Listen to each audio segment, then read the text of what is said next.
स्वागत है दोस्तों हमारे YouTube channel SK knowledge centre में। दोस्तों आज मैं आपको इस वीडियो में ध्रुव की कहानी बताने वाला हूं। तो ध्रुव राजा उत्तानपाद व रानी सुनीति का बेटा और मनु का पोता था। उसके पिता की सुरुचि नामक एक और रानी थी और उससे उत्तम नाम का एक और बेटा हुआ था। ध्रुव बड़ा बेटा होने के कारण अपने पिता का सिंहासन का उत्तराधिकारी था। इस वजह से उत्तानपाद की दूसरी पत्नी सुरुचि ध्रुव से जलती थी।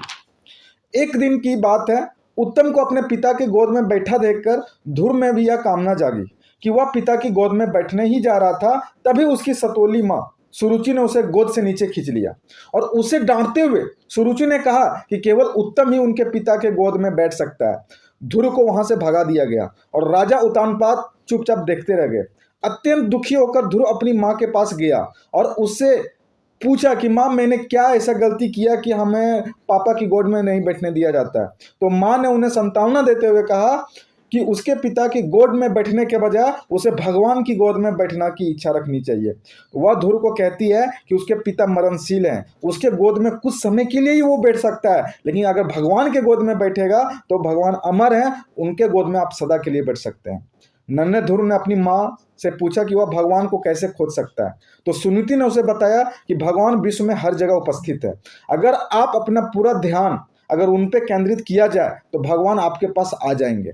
ध्रुव ने अपनी माँ की सलाह को गंभीरता से लिया और एक स्थान पर बैठ के वह लगातार भगवान के बारे में सोचने लगा। उसने अपने मन को इतना केंद्रित किया कि उसने अपने आसपास के विश्व को भी नजरअंदाज कर दिया। सूंघना, देखना, सुनना तथा महसूस करना सब रोक दिया।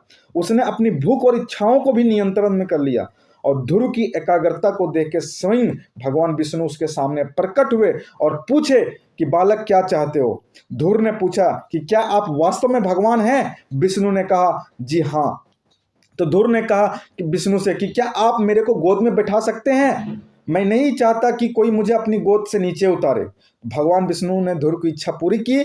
इसलिए यह माना जाता है कि आज भी बालक ध्रुव तारा अर्थात पोलर स्टार के रूप में भगवान की गोद में विराजमान है। उस वक्त से ही भक्ति की परंपरा स्टार्ट हुई।